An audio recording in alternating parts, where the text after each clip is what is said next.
Catherine Hansen, also a medical doctor, is the wife of Canadian astronaut Jeremy Hansen. And I caught up with her about 3 hours ago in anticipation of splashdown.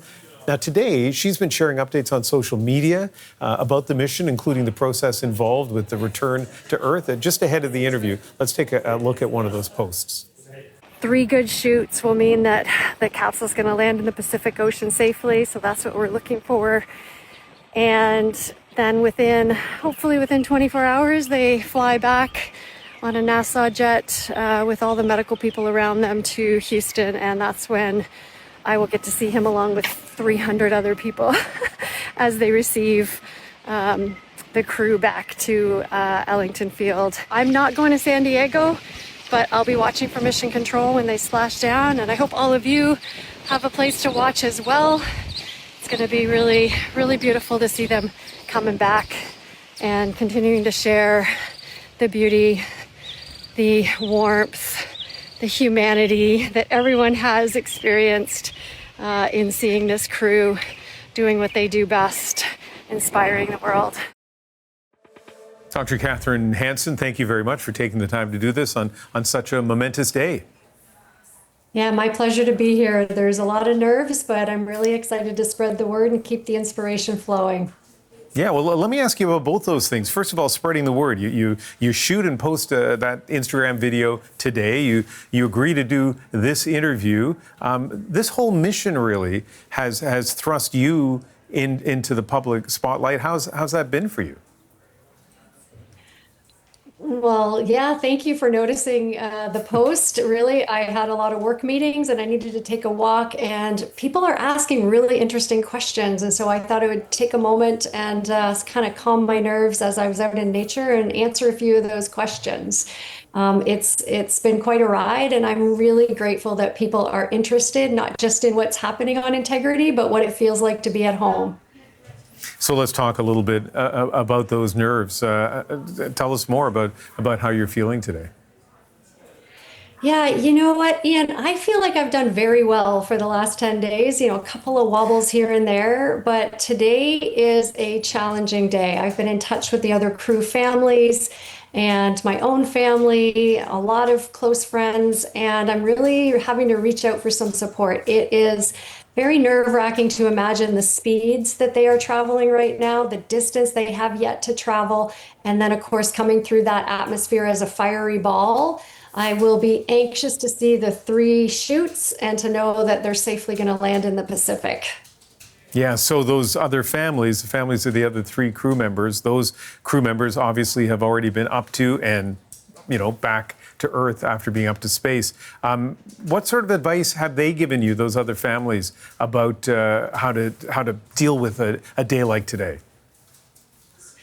Yeah, I think everyone gives sort of the same message. You can just roll through it. You can't set any expectations. You can't really plan a day like today. And I'm really relying on the people at NASA Johnson Space Center to kind of get us through this day and to get us where we need to be, because I'm obviously very distracted.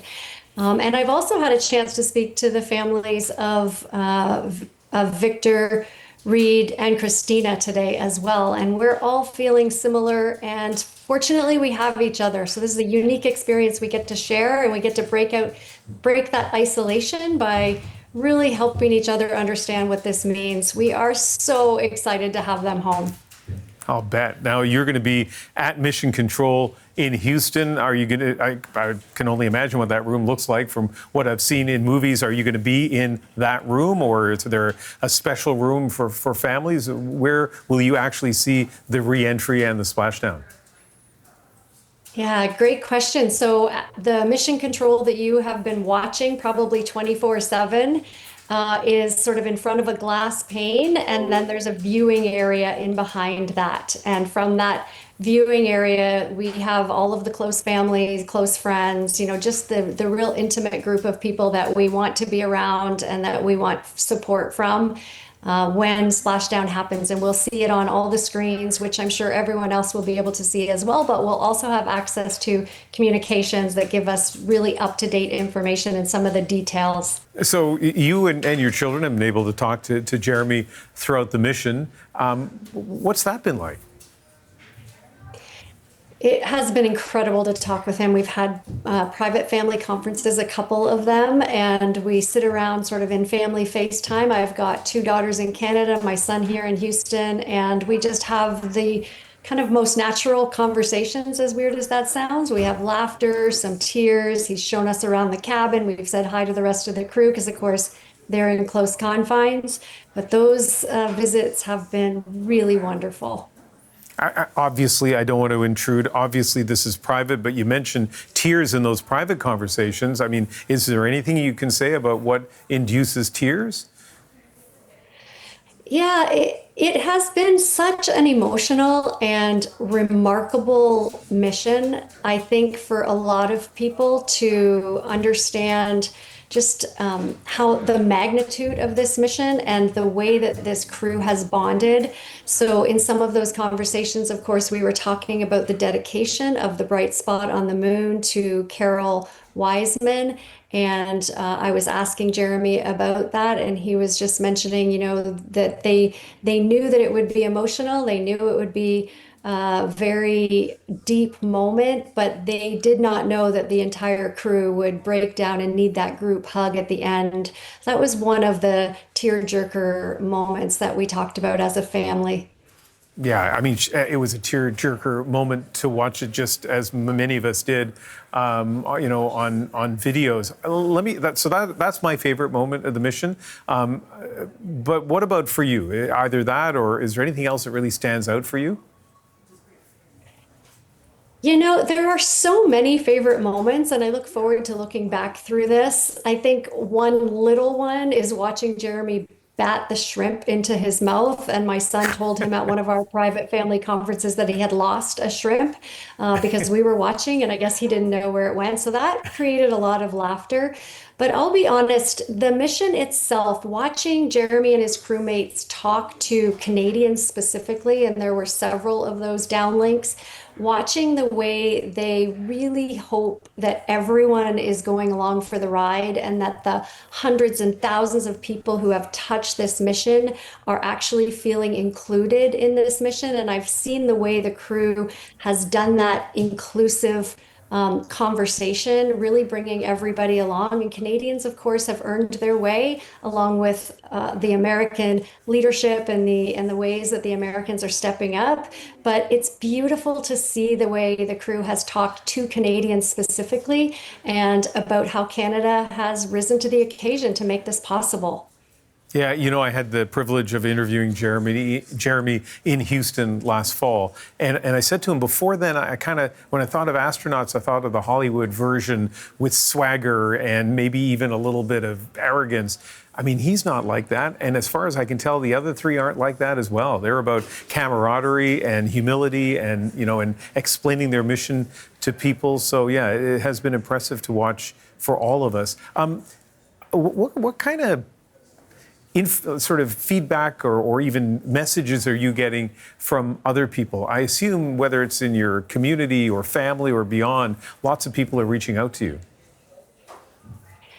I can't keep up with the messages anymore. So I am just so grateful for the outpouring of support. People are coming from all walks of life, from all stages of our life, from Jeremy's, background, from my background. It's been absolutely incredible. And the messages are really just love and support. And what I'm finding so remarkable, and I think what the crew was really hoping, is that this has become a unifying force and a sense of positivity in a world and a humanity that really needs that. And every message, every comment, every phone call has been so positive toward what this mission is inspiring, and of course toward our family and the love that people are sending us.